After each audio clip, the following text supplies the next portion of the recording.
بسم الله والصلاة والسلام على رسول الله وآله وصحبه ومن والاه.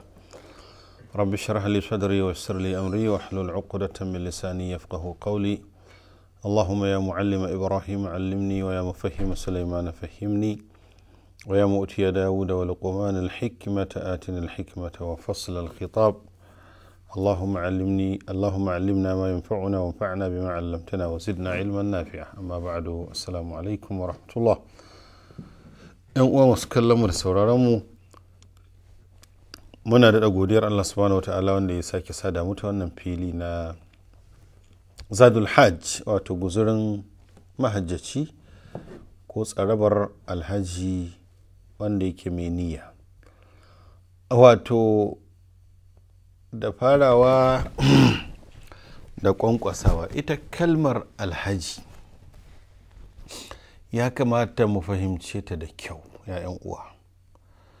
Da yawan mutane, mafi yawansu sun ɗauka wanda ya je wato Makka shine alhaji, ko wanda ya tara kuɗi da matsayi, to wannan ya zama alhaji a cikin mutane.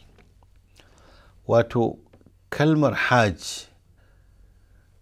daidai take da kalmar mai azumi ko mai sallah.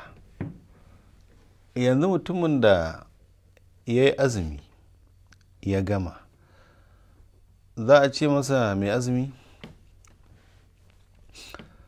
Ai kaga ya gama ko kuwa wanda yake zakka, sanda yake zakar ake ce masa mai zakka, ko bayan ya fitar ya gama? Duk wannan ya kamata mu gane ya ‘yan uwa. Kalmar alhaji wato ana amfani da ita ga wanda yake cikin hajji tsindum.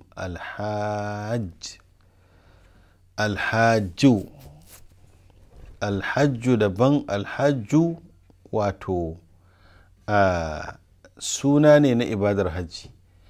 Alhaji kuma da ja suna ne na mai yin aikin ibadar hajji.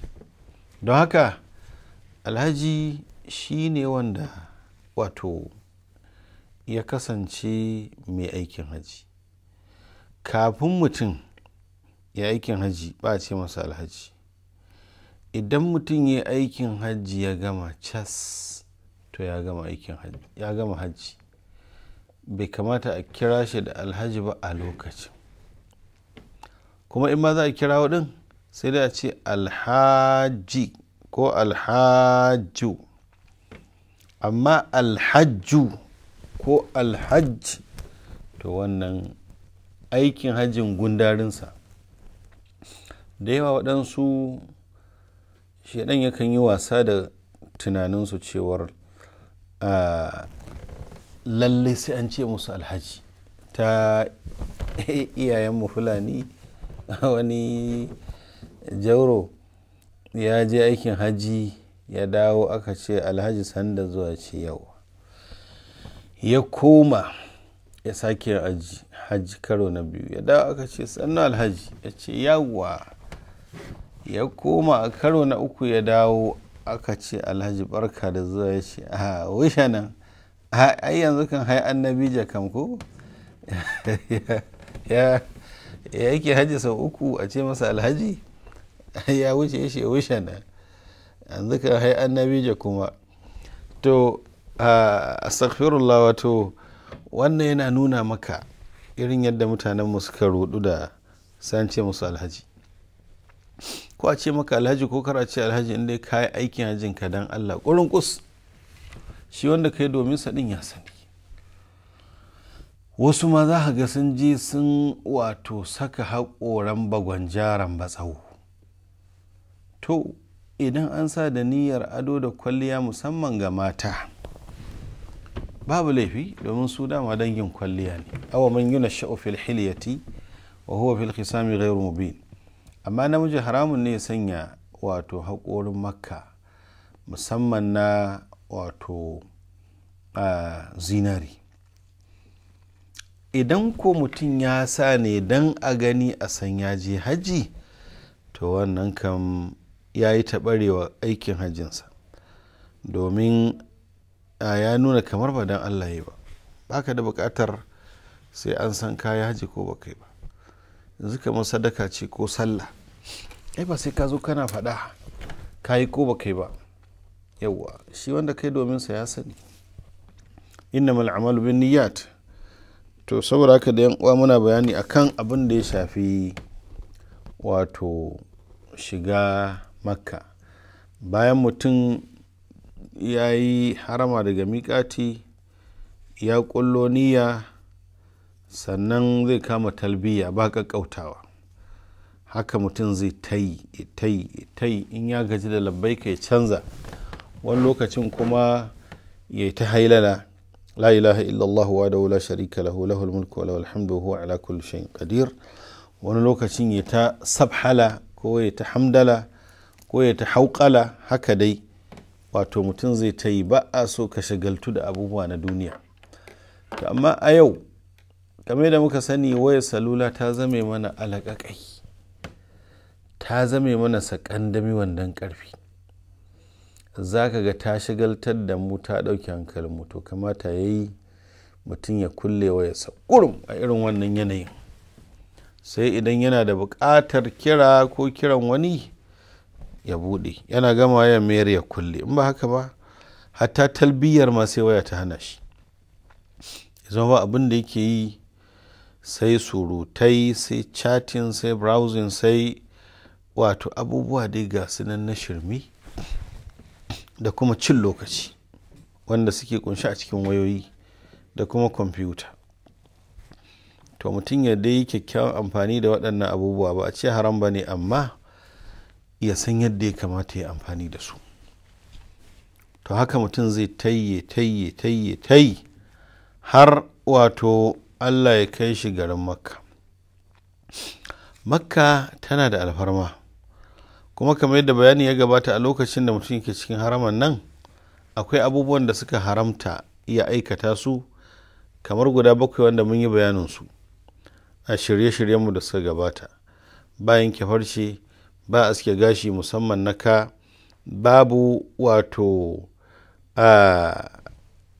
sanya turare, babu farauta, babu ɗaura aure, babu wato rufe kai da abin da yake taɓa kan, ballantana uwa uba kuma hulɗa da mace, jima'i kenan, ko matarka ce ta halal, haramun ne a wannan yanayin kai hulɗa da ita, ballantana matar banza wacce take haramiyarka. To waɗannan su ne abubuwan da wato suka haramta ga mai harama. Amma ita mace kawai inda ta sha bamban da namiji, ya halatta, balma wajibi ne ta rufe kanta saɓanin namiji. Sai dai ita mace wato inda ba za ta rufe ba shine nan ɗinta, tafukan hannunta da ƙafafunta da fuskarta a lokacin da ta sanya ihrami. Wannan shine zance mafi inganci.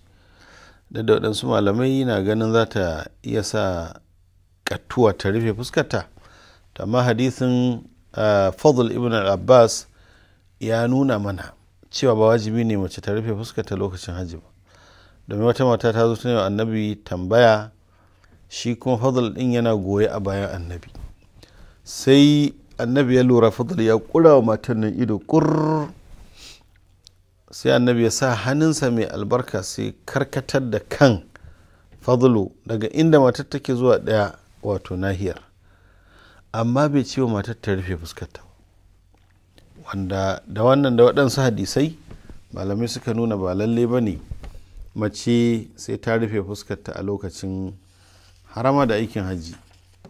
Hakanan kuma ya halatta idan misali akwai ɗan uba yana cutar da mutum, ya halatta ya yanke shi, ko kuwa ya halatta mutum ya sanya turare kafin ya sanya tufafin ihraminsa, ko irin turaren nan na hammata da ake shafawa saboda zai daɗe a cikin harama, wanda watakila yanayin jikinsa yana iya canzawa. To ba dai a sa turaren a jikin tufafin ihramin, amma ya halatta a shafa turare na jiki ko a fesa irin body spray din nan kamar da ake cewa, babu laifi wannan.